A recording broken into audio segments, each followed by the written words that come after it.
I'm Renee Williams. And I'm Billy Thomas. And welcome to another edition of From the Woods Today. Today we're celebrating Earth Day, and so our show is all things earthy. All things earthy. I love it, Renee. What a great way to celebrate. We're a few days ahead of schedule. Earth Day is scheduled for this coming Saturday, April 22nd. But we're really excited to have you all with us today as we celebrate Earth Day 2023. We have a great show today, Renee. I'm really excited about it. We've got a number of our team here that's going to be presenting on a variety of topics, all centered around celebrating the earth, right? So we're excited about that. I'm going to give you a short presentation on the benefits of trees. We have Dr. Amanda Gumbert talking about the streams and trees and how they kind of play together. We've got Dr. Matt Springer. He's going to be talking about plants and wildlife. And then we have Dr. Ellen Crocker that is there to try to help us understand how to maybe scout for some of these invasive plants and some other things that we're dealing with. So we're excited to get the show going, and I'm glad you all are with us today. Yes, definitely appreciate you joining us. So, we're going to kick it off with a Earth Day overview. Yeah, we wanted to talk a little bit about Earth Day and kind of get the show started. I will encourage you all, if you are on Zoom, you can use the chat function, interact with us. And if you're on YouTube, we're really glad to have you there as well. But we are here today to celebrate Earth Day 2023. Our whole team, or many of our team members, are here today to kind of work on this project. But Renee and I are going to start off with a little bit to get the ball rolling, talk a little bit about kind of how Earth Day came about and where it's at today. Believe it or not, it's about 53 years ago since the first Earth Day. That's a long time, Renee. That is a long time. Yeah, so I mean, I guess I've been here for every Earth Day, so that tells you a little something. I have not. Yeah, so you've missed some Earth Days, so you've been slacking. Not many, only 4. And Earth Day is a global celebration. It is, and it started though long ago. Really, we were recognizing not just professionals and people at academia, but people around the world were recognizing a lot of pollutants, right? And we were just seeing a lot of bad issues. One quote I saw was the air pollution was commonly accepted as the smell of prosperity. So that's a tough thing. We had rivers that were catching on fire, and we had all kinds of stuff. So people were recognizing that there were some problems, right? We were causing some problems, and we needed to do something about it. So a few folks, got together. But one other quick thing on that: Silent Spring came out. Rachel Carson's Silent Spring, and that was a book that really kind of highlighted the impact that some of the insecticides and herbicides and things were having on the natural world, and the impact that it would have on public health.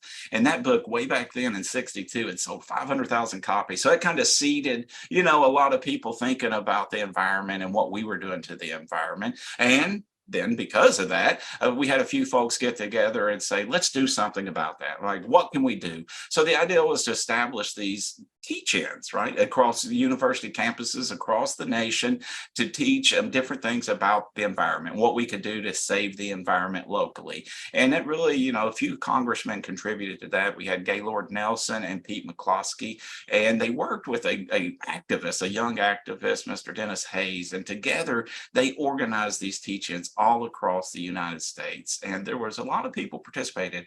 I want to say it was like 50,000 plus that participated even back then. So it was a lot. But that thing has grown. Renee, it is now a global thing, right? There are Earth Day celebrations all over the globe happening right now, and there are more than 1 billion people expected to participate in Earth Day activities or events here on Saturday. And that's just really exciting to see that little nucleus of, how can we kind of address the environmental problems we're dealing with, to now see this national and international event where people are celebrating the Earth. So we're excited to be part of this celebration as well.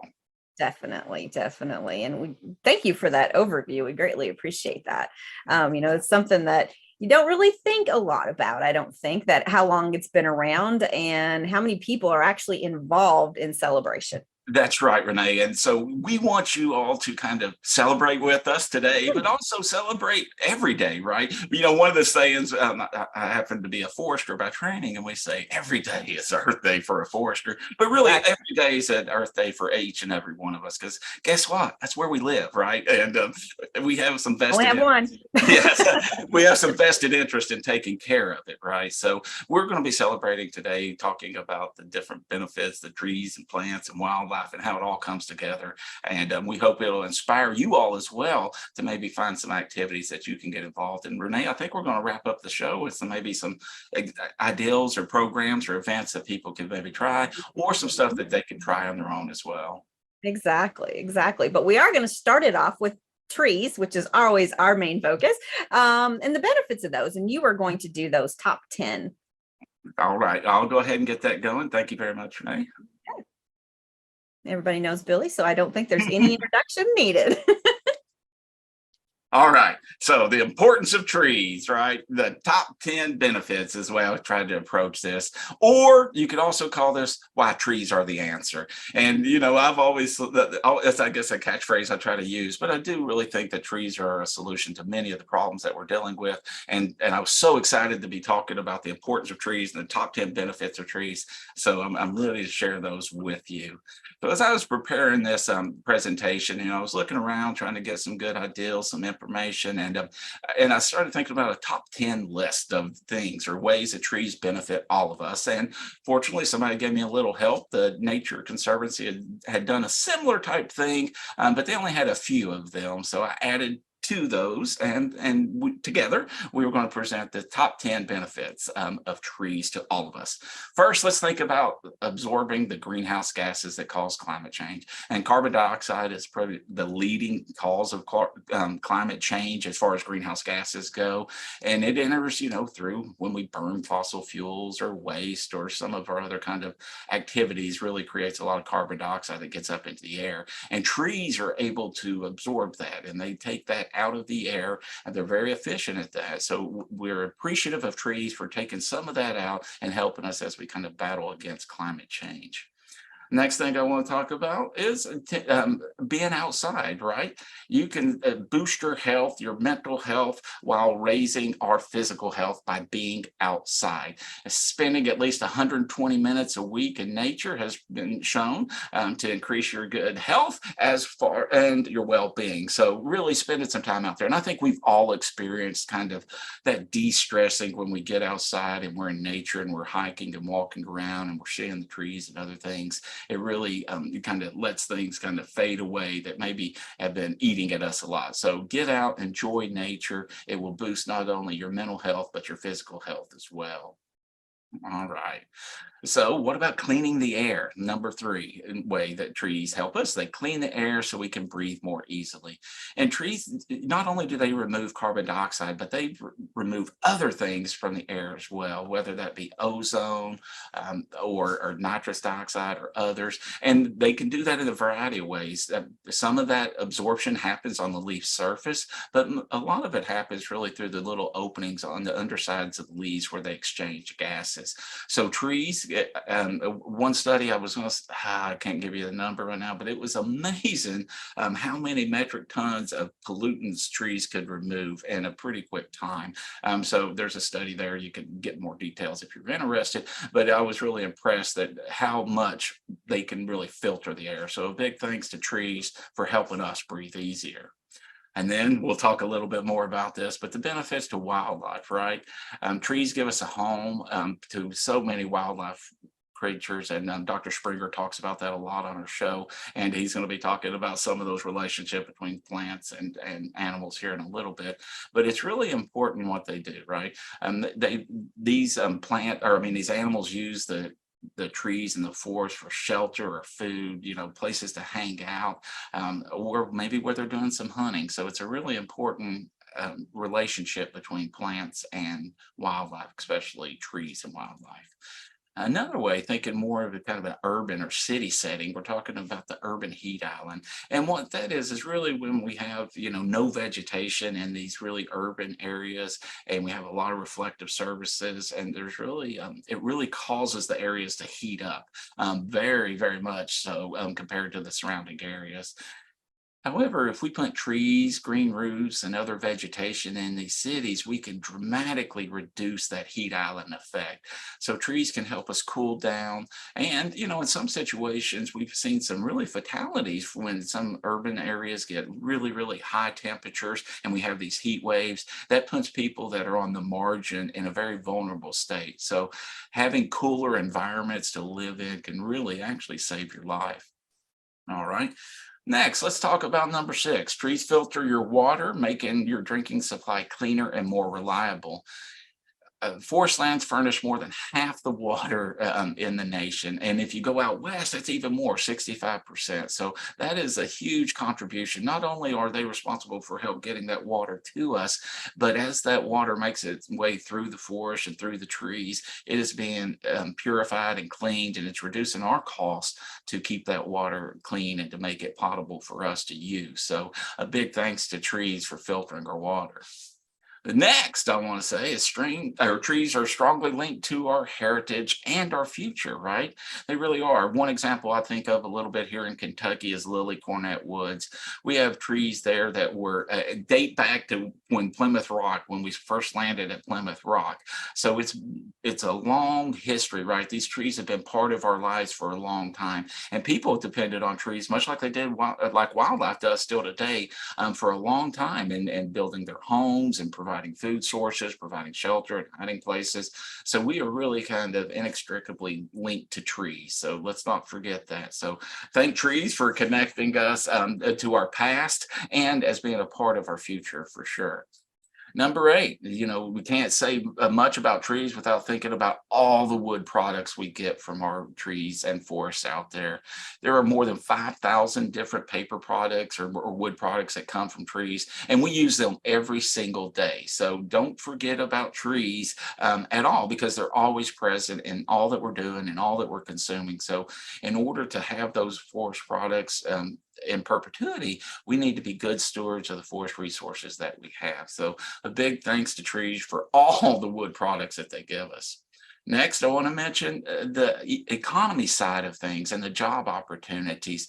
Each year, our department does an analysis of the economic contribution of the forest industry in Kentucky, and it's big.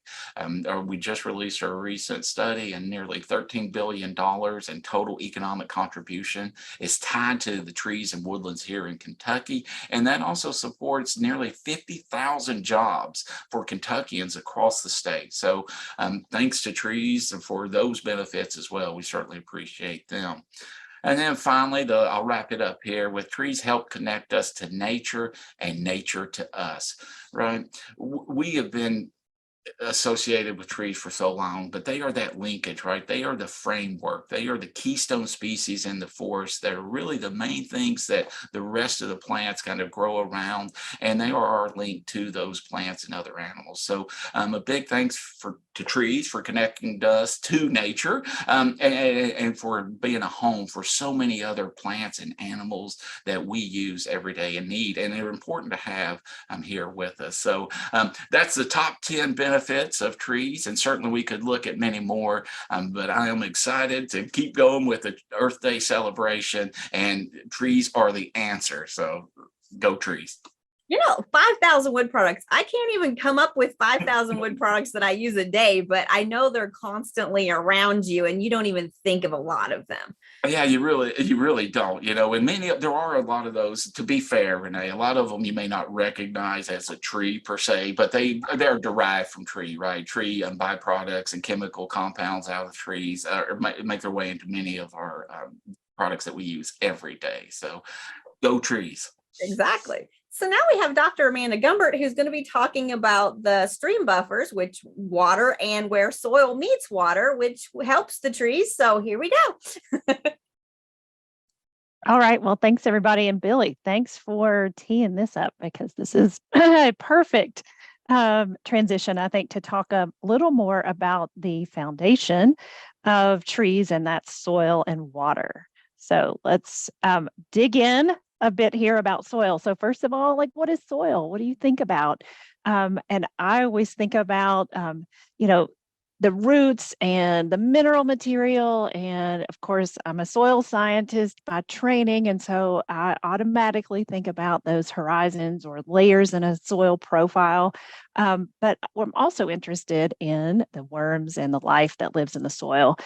So when we talk about soil and what the components of soil are, and when we teach our students, a lot of times this is a diagram that we show them. So roughly 45% of soil is the mineral material, and then water and air are 25%, respectively. They kind of fluctuate as one goes up, the other goes down, so they kind of interchange.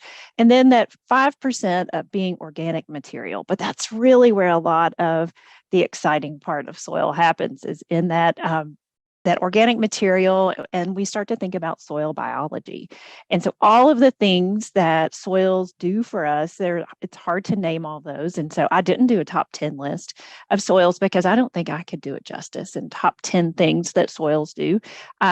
But these are all of the things that we look to soil for. We get nitrogen fixation and nutrient cycling, and we get some decomposition. Lots of decomposition goes on there with all of those critters that are there. We see an earthworm, obviously, here, but all of the microbial things that we can't see that are doing a lot of the activity for us.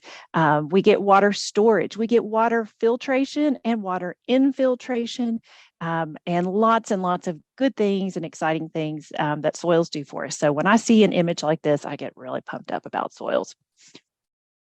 And then we can think of that in terms of ecosystem services. And so some of those same things that were on the previous image, we can really account for in these little bullet points. And ecosystem services are just all of the benefits that we get from the ecosystem. So not just the natural benefits, but the benefit of nature and the benefits of wildlife and those kind of things, but benefits to humans as well, like food production, biomass production.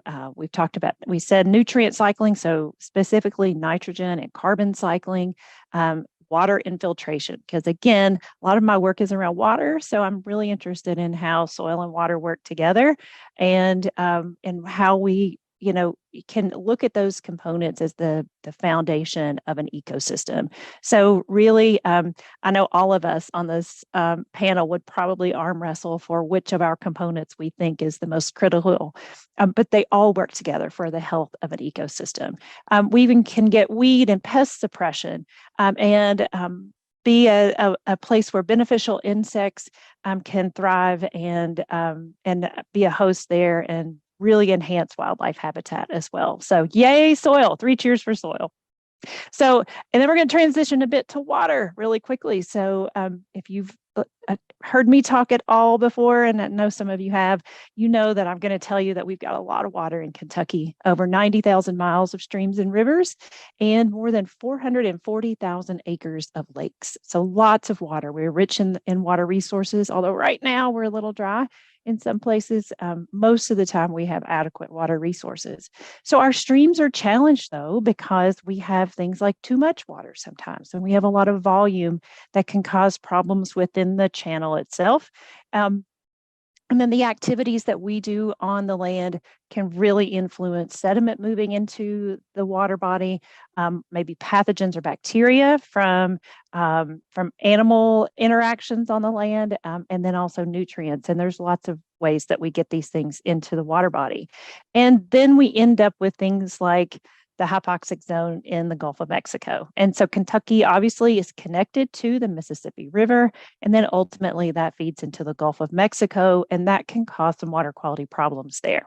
So how do we help, and how do we fix that, and or at least move toward an improvement? And stream buffers are the answer. And Billy, just as you would say that trees are the answer, I will always say that stream buffers are the answer, and that includes trees, absolutely. So when we have trees that are planted along the sides or are growing naturally and we leave them there, but sometimes we have to replant along streams and rivers and lakes and even ponds in some cases. When we have trees and grasses and shrubs that are growing there, active root systems, again, we've got that plant and soil interaction and really helping to filter pollution from runoff, holding soil in place, and then woody debris that may fall from those trees getting into the stream and providing habitat and benefits to the aquatic ecosystem as well. So I really love this image because I think it simply illustrates how important those stream buffers are to protecting our water resources. And see all that brown on there? That's that awesome soil ecosystem too. So as a list of benefits of healthy stream buffers, I mean, we've got all kinds of lists here today. So stream buffers filter runoff water. Billy mentioned that too, about how important forests are to our water supplies. And they're important not just for supplying the water, but from filtering. So making sure that when our waters get into those streams and rivers and then we are extracting that for utilization, there's a little less treatment that has to happen. Uptaking excess nutrients from these buffer zones, these areas in between the upland land use and the water body, that's a really critical role for stream buffers. Protecting the soil or the stream banks from erosion, holding the soil in place, which helps to reduce flood damage, providing shade to streams because we want to regulate the temperature there. Just like Billy mentioned, how trees can help regulate temperature in urban ecosystems and reduce that heat island effect. Same thing happens over creeks and streams because we're shading the water and we're regulating the water temperature there. And that's helpful for the aquatic insects that live there, providing wildlife habitat and improving aesthetics. I mean, I'm a little biased, but I just think a vegetated stream buffer where we have trees, shrubs, herbaceous plants, things that are blooming. I just think that is much more attractive than a cleanly mowed or deforested stream buffer. When we're talking about a forest harvest situation, we use streamside management zones. Those SMZs protect our water bodies. And so when we're in a harvest situation, we look at the components and figure out how many trees we should leave and what distance we should step back from the creek or the river itself and protect our water resources. So lots of ways we can do that actively. And the answer is the wider the buffer, the more benefits that we can get from it. So a narrow buffer will get us some stream bank stabilization, but the wider a buffer we have, the more benefits we can get for water quality and protecting that soil ecosystem too. So I'll wrap up with a few images. This is a happy, healthy stream buffer. And this one is a little sad.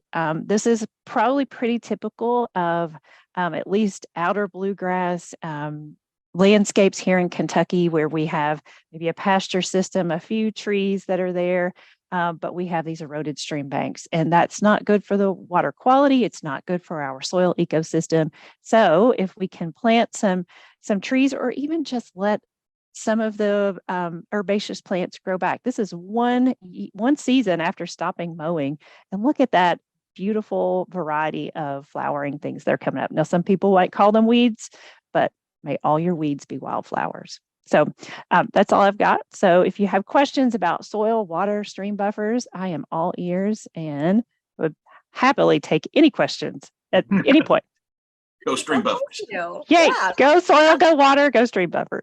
Yeah, I think we're going to hear some topics coming up today where everybody's topic is go whatever, and it all works together and it forms perfectly into creating this earth that we live in. No doubt, Renee. We're all connected. We are, definitely. Thank you, Amanda. We greatly appreciate it. Good stuff. So moving on, Dr. Matt Springer is here to talk about some native plants for wildlife. Go wildlife. There you go. We got a theme going on here. That's how I'm supposed to start. Hey, remember, we're all on the same team, right? Yeah. Right, exactly. Right. Go Earth.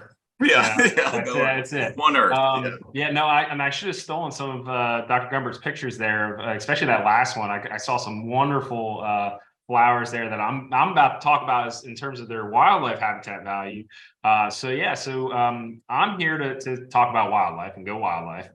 So I'm going to jump into a little bit about things that you can potentially do in your backyard or your property in general. Maybe you have 100 acres, maybe you have 1 acre, maybe you have a tenth of an acre. There are things that you can do that will benefit wildlife in all of those sizes. And they can be really easy. And things that you could do, go out today if you have 10 minutes, that maybe you can help some wildlife along by putting some logs together or putting some brush on the ground. But anyway, let's jump into a little bit about what you can do if you want to benefit wildlife today or in the near future on your property. And a lot of that involves pretty flowers. Similar to the ones that Dr. Gumbert had. Basically, when we start thinking about benefiting wildlife, we want to think about how can we benefit what wildlife needs, and that's creating habitat. Build it and they will come is the mentality, right? Field of dreams mentality. So the things that we all are really going to focus on are one of these main categories: food, water, cover, or space. And space you have, right? So you can't really change the amount of space you have, but you can alter things like the amount of food you have that are available to the wildlife around your property. And the amount of cover that's there, or you can even do something that I'm not going to focus a lot today, but you can provide water for them, think bird bath or small pond, which there are details to go into that, but we don't have time. So we're going to focus a little bit more about the food and cover and how you can do that on your property. And the first thing that you can do is actually have less lawn, mow a little less. And a lot of that has to do with the fact that fescue, which is our common grass, right, isn't really a great grass for wildlife. It doesn't provide them food for the most part. It doesn't provide them cover because we keep it really short. Not a lot of insects live in it, so there's not a lot of food there. So if you just eliminate some grass and let some other stuff go up, right, just stop mowing, and you get pictures like Dr. Gumbert's to some level, that is a big way of helping wildlife without doing much. The other ways you can get a little more active, diversify plantings on your property, right? So the more variety of plants, the better, because that's going to provide more food, more cover, and more insect life. And that'll then also diversify the amount of wildlife that uses them. And when we do that, we want to be focusing on the plants that our wildlife have evolved with. So we want to be using natives and choosing native plants. And we're going to go into some examples of that here in a second. So we can do this in a couple different ways. We can, we are a Department of Forestry and Natural Resources. So we're going to start off with the tree side, make Billy happy. So thinking big trees. If you want to plant a big tree in your yard or on your property, they're going to benefit wildlife. You want to choose a native species. They are long-term investments. So if you plant a tree today, it's not really going to probably benefit you, but it's going to potentially benefit your grandkids or future property owners. And the common ones that we see, especially in urban settings, are things like silver, red maple, pin oaks. We want to make sure we diversify. We want to think about what, if you're an urban setting, what's on your neighbor's property, what's in your neighborhood. Try to pick something that's not very common. So things that are unusual are things like buckeyes, persimmons, if you have the right spot, but because they're a great wildlife tree. They also produce a lot of fruit, right, which makes them good. However, that fruit can be very messy. So you want to make sure you're picking things that aren't going to be an inconvenience to later. But choosing white oaks, other trees that are slightly less common within your neighborhood that are still native trees that would be the right tree, right place, still fit that. Those are all great selections. Usually, the best group of trees that you can pick are really your oaks, your quercus, because they not only produce hard mass of acorns, but they also host the most number of lepidoptera species, butterflies and moths, that benefit birds and bats. If we want to think about evergreens, so maybe you don't want a hardwood tree, you want a softwood tree, right? So we can go to our evergreens. You have a couple options: spruce, pine, and cedar. We have Billy, I believe it's 12 different evergreens. Is that correct? Most common being cedar. These are really not going to do a lot for food, but they are going to produce a lot of cover, thermal cover for wildlife. So you want to place those in, potentially more than just one tree, and group them together to kind of get that buffer from things like snowy days, ice storms, and so on. Most folks aren't going to necessarily want to have a giant tree in their front yard, especially right next to their house, but maybe they can find a smaller tree or shrub that works really well for wildlife. and many of them are really important for wildlife species, especially those that have put off a lot of fruit. So things like serviceberry, pawpaw, dogwood, viburnums, hawthorns, all those, some of them being trees that are smaller, some that are more shrubby, are going to put off a lot of soft mass, a lot of berries. And on top of that, they also have structure and leaf and branching that creates cover habitat for many species, particularly birds. So all of these are great picks. They're not very common in urban settings.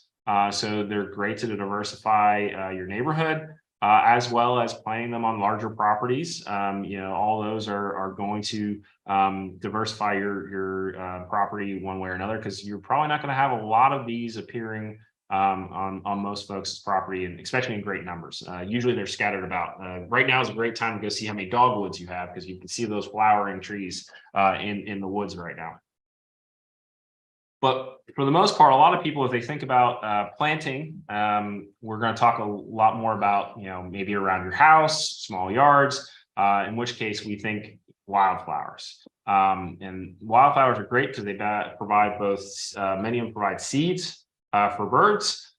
Some provide nectar, which is great for our pollinators on top of our hummingbirds. And many of them, because again, there's a lot of species, are going to attract a lot of insects, which help boost that food chain. And they're a great selection because usually they're going to throw off a lot of color when they bloom, which makes them very appealing for urban landscaping. And with that, I would say don't overlook, though, native grasses. They can be great too, and they're really underutilized within landscaping. We use them a lot within wildlife field plantings for early successional habitat, but you can still throw some big blue stem in your front yard, and it does a great job helping wildlife out there too. But if we start thinking, and this is where my colored pictures kick in, we start thinking about what is appealing both as a wildlife habitat, but also potentially an urban, or around your home setting. We see a lot of different color. Primarily those that are going to benefit wildlife are going to be in the yellows and pinks and reds. That's going to attract the most pollinators, as well as, if you have a lot of pollinators, you usually get a lot of seed production. So if we look at trying to produce food for wildlife from these wildflowers, the best ones are really going to be your sunflowers and cephaliums, which are great at doing both providing pollinator habitat as well as the end goal of a bunch of seeds. So those are primarily going to be your yellows. And if we're starting to think about, a lot of people are really right now, especially focused on thinking about hummingbirds because they're migrating back in. You get a lot of different variety of flowers that help hummingbirds. And generally, when we think about trying to help both pollinators and hummingbirds, we're thinking about what flowers can we put in our yard that are going to provide or be blooming throughout the year. Which is good for hummingbirds, and it's good for your bees and your native bees and so on. And it kind of is accomplished by diversifying your plantings, right? So the different species that you have in your yard and your property are going to all bloom at different times. And it meets both goals. So it's great. A lot of the ones that you see right now that are really important are going to be your phloxes. They're all popping out and will continue to pop out for a long time. They're going to be your pinks usually. You can go out right now and you see a few of them popping up. But as we move forward here, and the ones in my yard are starting to pop up, so you start seeing a transition. Some other options, you have your columbine, the paintbrush. You move over to irises, and as we move into summer, and then you can get into more phlox in that early summer, as well as a few other species. Beard stung starts popping up, and then to the ones that I prefer are things, in summer we get into some cardinal flowers, rose mallow, and usually we have a lot of options from June, July, and August in terms of number of species that are in bloom, and a lot of different attractive components to those flowers that will meet many of your needs or interests personally around your houses. That continues forward. You get a few more phlox species, bee balm, are all great. And these all will attract your butterflies, your bees, and your hummingbirds. One of the ones that I use heavily in my yard personally are your blazing stars, gayflowers. They're all, Liatris is the genus. They're ones that attract a lot of butterflies. And for whatever reason, they are so attracted that they tend to sit on the flower for a long period. So my girls can walk up and really take a look at the butterflies and enjoy them that way. It's great for photography. So that kind of works on, and because I was told to limit this to short because we have a lot going on, I'm going to just kind of show several of the other options that exist.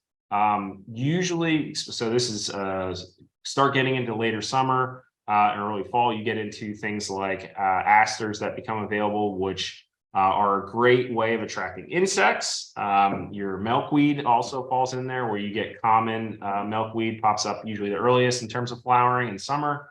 Butterfly weed, which is what's pictured there in the orange, is the next one.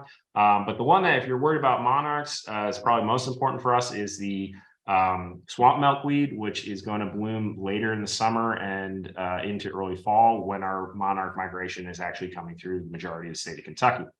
But we have other things, in terms of forbs, like buttonbush there, Joe Pye weed, goldenrod, hyssop, all of which are great, great plants that thrive around houses and also do a great job in terms of attracting insects and many pollinator species for basically months and months at a time. If you like vines, there are options there too, including passion flower,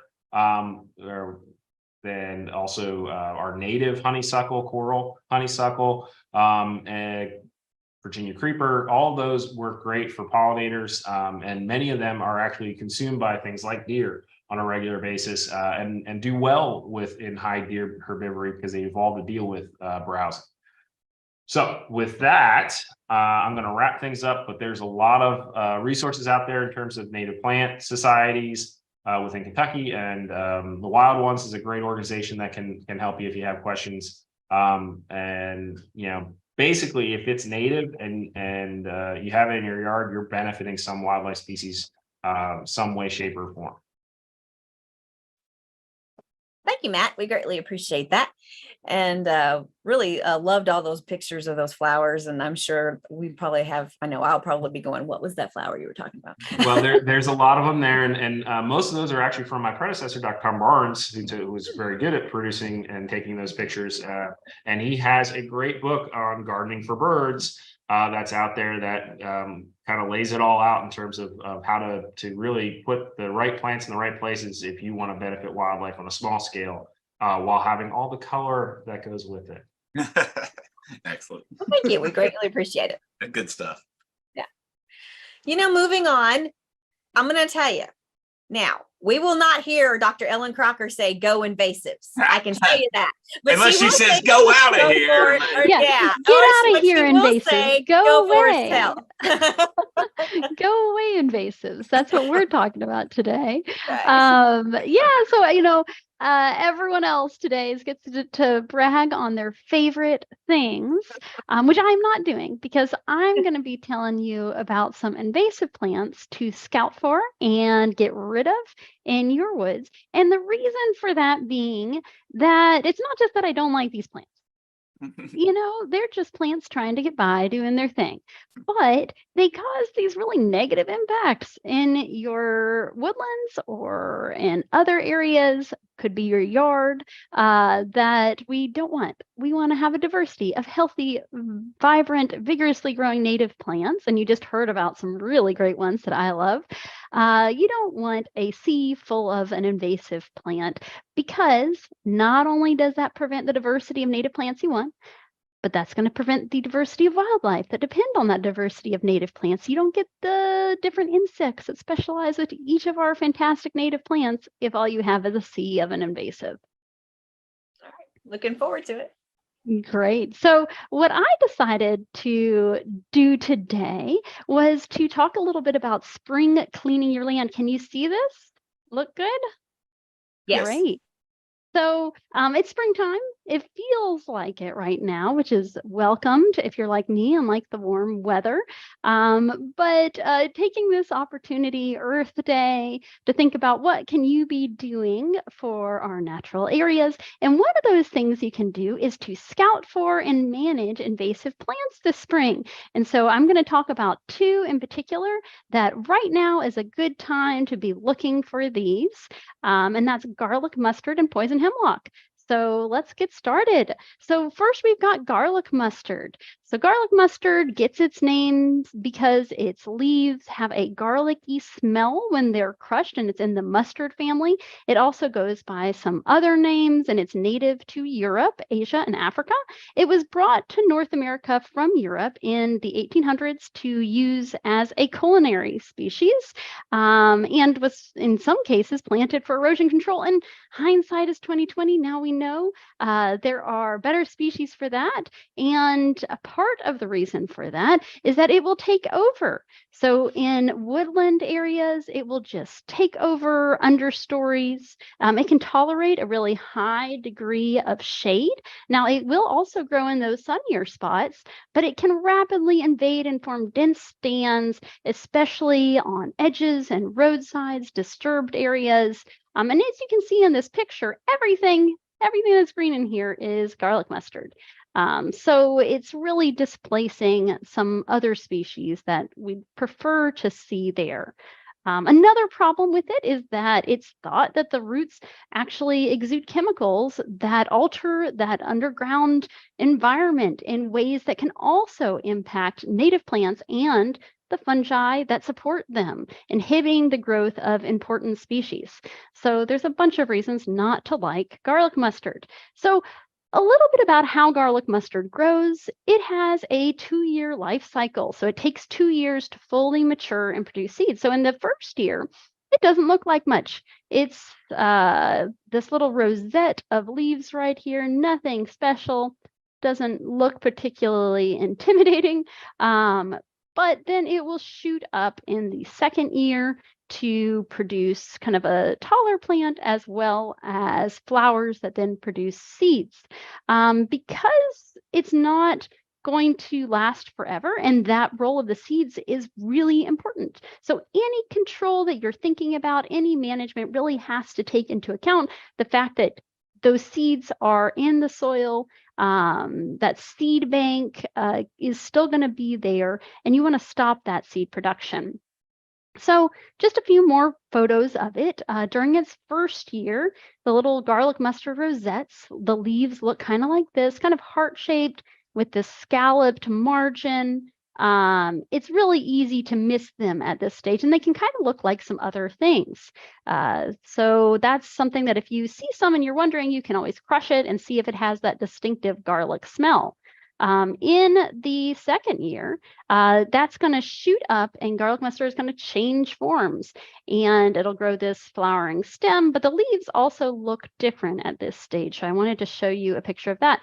Those mature flowering plants can be 3-4 feet tall, although you might also see some shorter plants flowering as well. In a conducive site, they can get pretty large. So what does that look like? Here's the flowers of garlic mustard. It typically blooms in late spring, April or May. We are right in that period. So if you are in central Kentucky, garlic mustard is flowering right at this minute. So you can really easily find it this time of year. It's got these classic garlic flowers that have those 4 petals.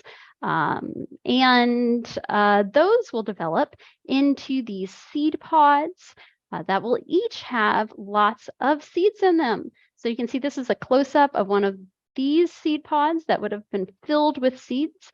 And after those bloom, the leaves will turn yellow and the plants will die by the summertime. But those dead stalks will still be there, they're dropping seed, and you can kind of spot it that way as well. When you see those, look underneath, you'll probably see some rosettes getting ready for the next year as well. So these seeds typically germinate within a few years.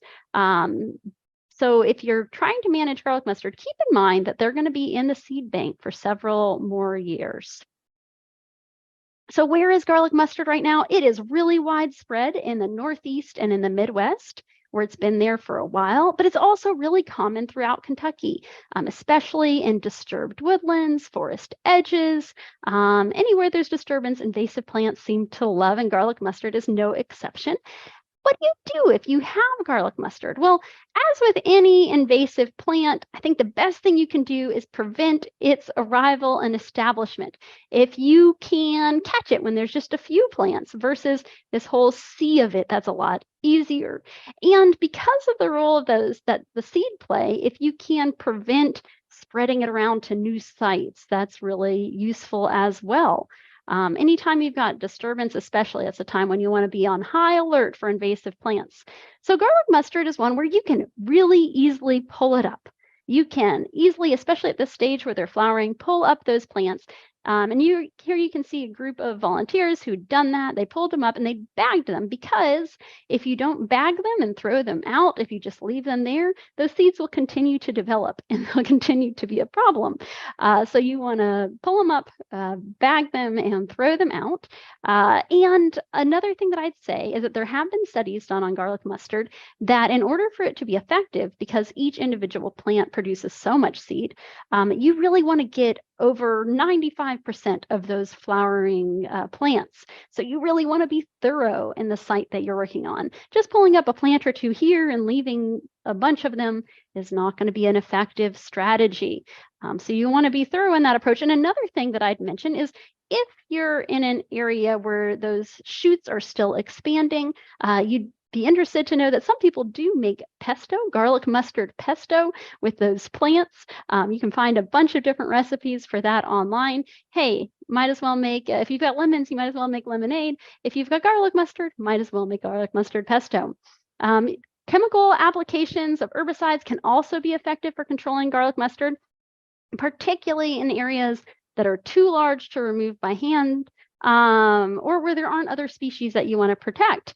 But I would say that because of the way that garlic mustard grows, reestablishing by the seed regularly, this is going to be, even if you kill those plants, it's going to continue to come back up from the seed, and something to keep in mind. All right, so we talked about garlic mustard. One more invasive plant that I want you to be on the lookout for right this second is poison hemlock. Poison hemlock goes by lots of different names, but it is highly toxic. The poison part of that is key. Highly toxic to both humans, but also livestock. And it was introduced, but ingestion of it can be fatal. So it's something you really want to be aware of. It's primarily a problem in roadsides and pastures, fence rows, fields that are currently becoming future forests. Maybe you've done a planting of a lot of trees and you get a lot of poison hemlock in there, in a lot of different systems. Now it's going to be in a more high light situation, less of something likely to be a problem in your deep woods, but definitely an issue around those edges and in your old fields where you want to see, great native plants and seedlings coming up, and you don't want to be seeing poison hemlock everywhere. So it's one of the first things to green up, usually in February or March, and then that is going to continue to grow. So a couple kind of identification features on poison hemlock. This is how it looks in its first few years, and you can see this kind of rosette of leaves, kind of like we just talked about with garlic mustard, a smaller cluster right there. And here's a hillside that is totally overrun with it, a roadside. So it has this same kind of life cycle, and that it's going to spend its first year as this rosette of leaves, and then that will shoot up into a larger plant. So this kind of larger flowering plant could be 10 feet tall. They can get really tall in conducive environments, but very important for you all, this is not when you want to be managing it. It's already in flower. It's not going to be as effective. This is a great time to manage it when it's smaller in those rosettes. So a couple other identifying features of poison hemlock. The stems are thick and smooth, but they're covered with these purple spots. So here you can see the kind of purple reddish coloration on those stems. And you'll see that on the rosettes as well. The leaves have this very distinctive carrot look. Now, there are other things that you can confuse this with, but you'll also see those red markings on the stem there. They're made up of lots of little leaflets making up one leaf. And then the flowers are going to be white and these white umbels, similar to some of those carrots, other carrots, and they're going to be pretty large. A big one can be almost a foot in width, those umbels, and those will develop into seeds in the early fall. Poison hemlock, a single plant, can produce tens of thousands of seeds. So that's a major source of new poison hemlocks in the future. So where is it now? It is all over North America, and increasingly really common in Kentucky. We had a huge year for it last year. And the time when people notice it being a problem is when it starts to bolt and shoot up and produce those flowers. And that's when it's most apparent because it's big, but it's also the wrong time to try to manage it. The better time to try to manage it is now or earlier in the spring when it hasn't yet bolted and it's a lot smaller. So the control of poison hemlock is going to be most effective when it's applied to plants that are in their first year of growth or that second year prior to it bolting up and flowering. Now, there are non-chemical options for control of poison hemlock. You could hand weed it, you could mow it either regularly or mow and follow with herbicide. You always want to be wearing protective clothing, including gloves and eye protection, and following the label when you're doing that. In natural areas, there are a lot of different herbicides that are effective against poison hemlock, but in natural areas, a lot of those that are commonly used are those containing glyphosate and triclopyr. And again, the most effective way to do that would be when that plant is still small. One thing you do want to watch out for with poison hemlock is you don't want to be mowing it once those plants are in seed, because at that point, all you're doing is really effectively moving those seeds around to new sites. So with that, you've got 2 new invasive plants to be scouting for this spring. As you're doing everything associated with Earth Day, it's always a good time to be on the lookout for those invasives that can kind of throw a wrench in your plans and find them, remove them, and help your woods or your yard. These can both be a problem in those settings as well. Well, thank you, Ellen. We appreciate that and really interested in that. And I'm sure there's a whole lot more that you could be talking about to clean up this earth a little bit with the invasives that we have. Yeah, I like the timeliness of it. Yes, thank you. Yeah. Well, and there's no bad time of year to scout for invasive plants. You can see different plants, different times of year, and with all things invasive plant management, it's all about patience and persistence. So you'll never be rid of all of the invasive plants. There are always new ones popping up and arriving. But the good news is that being proactive and kind of addressing the issues that are there now, preventing them from getting worse, will make things much easier for you. It's going to improve the health of your woods, but also prevent it from kind of taking over in the future. Jonathan did ask if they could compost hemlock.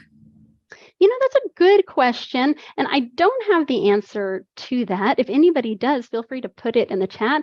I would, I don't know. It depends on how you compost and what you're doing with that compost, perhaps.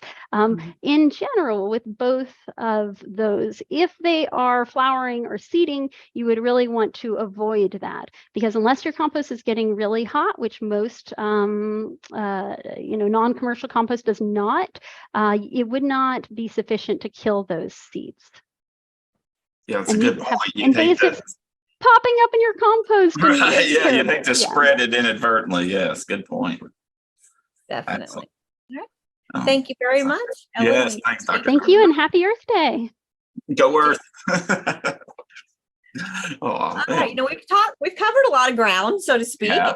and we now have options for people of if they want to do something in honor of Earth Day, and you're going to give them some variety of topics. Yeah. So, as preparing for this show, we were looking around, to give you all some ideals and thoughts. And there is a website, earthday.org, that you can check out. And on that, there is a list of a lot of events that are happening throughout the next week or so, really across Kentucky. And I'm showing you a little map here. So if you're looking for an activity that you want to, try to go visit or some other event, and there's a lot of them going on across the state, then check out earthday.org to find something kind of close to you that maybe fits your interests. In addition, I did a little looking and found some other ideals that you all might consider. And we've talked about some of those today.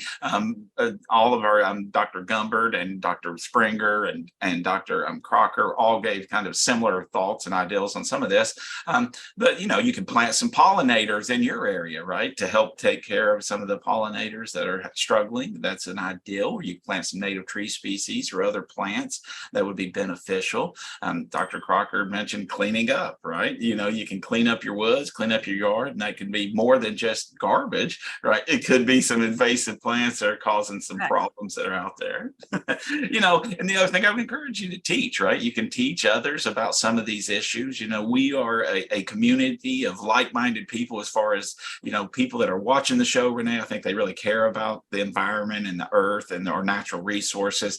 So I think we're all kind of kindred spirits in that. So I would encourage each of us to get out and teach somebody else about the importance of our natural world and caring for that. So that's something you can do. You can also volunteer. There's lots of places you can volunteer across, and some of these things I'm going to show you here in a second are places where you could volunteer. But trust me, there's plenty of places you can volunteer locally to have a positive impact on the environment. If you don't know where to start, you can always start with your local county extension offices. They're a great local resource to let you know.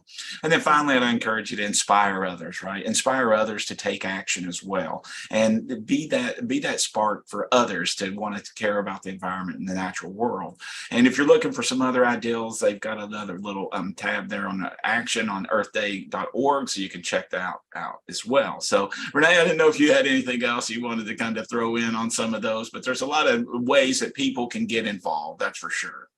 There are, and we say this every week that we have a lot of content on our FromTheWoodsToday.com website, and a lot of these you could actually learn. Like we have Ellen's done scouting for invasives, so you could learn what invasives are and then go look for them.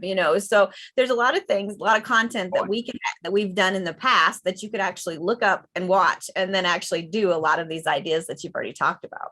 Yeah, that's a great idea. Take advantage of some of those resources that are there, and make sure you're going in the right direction for sure. Renee, I did another little looking around last night as I was preparing for today's presentation, and I wanted to see what our extension offices were doing. And there were a lot, right? So I can't show them all. So please, if you're an extension office or an agent out there and I don't show yours, I'm sorry. I know you're doing great stuff. I just picked some of the top ones that came up on some quick internet searches. And try to find a few spread out across the state as well. Whitley County's got a big event coming up, and all of these events are going to be talking, they vary a little bit, but most of them have educational resources. Some are giving away trees or other plants. They have exchanges. There's just a lot going on. So you'll have to dig in a little deeper to find exactly what's happening, but there should be something for you and the family to participate in at each of these events that I'm going to share. So check out our friends down in Whitley County. Renee, Whitley County also hosted us a while back. Dr. Crocker and I had to do the show from down there. So big shout out to Whitley County for hosting us down there. Appreciate them. Boyle County, they are also, it's a big effort here. And, and I've got extension in quotes here because really, Renee, extension is not by ourselves, right? We do almost everything in partnerships, whether that's at the state or the local level, and all of our county offices are partnering with local entities and organizations. So I say extension, but really these are community events. Extension just happens to be a big player in many of them. There's a program in Mount Washington, Bullitt County, that Extension's involved with as well. So if you're near the Louisville area there's some folks doing some great stuff there. And if you're more Northeast Kentucky, up in Rowan County, they've got a great thing going on down there. They call it the Heart and Soul Garden Fest, but it's a celebration of Earth Day as well. At Woodford County, just down the road from us here in Lexington, and they're participating in a big program down there. And I'm pretty sure they're giving away tree seedlings and stuff down there as part of that. But really, folks, there are many, many more events out there that you can check out and go to. So I would encourage you, go to our county extension office finder page, and that's that little URL that I'm giving you right there. So check that out, and you will be able to find something locally, or call your local extension office and ask if they've got something going on, or if they know of something that's going on nearby. All right. So next, I guess that's it on that, Renee. But there is one other thing I wanted to kind of mention if we had just a second.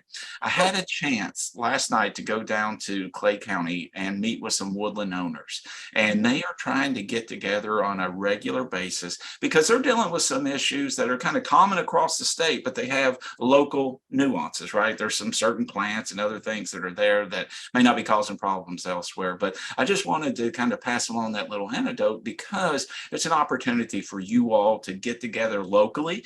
There's a lot of like-minded people across Kentucky that care about the environment and want to have positive impacts.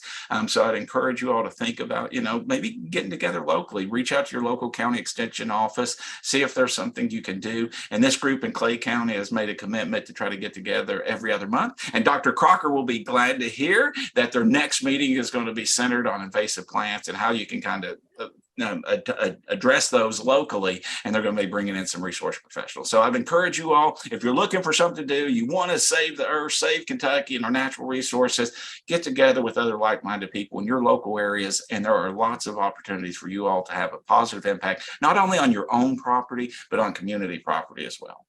Right, definitely.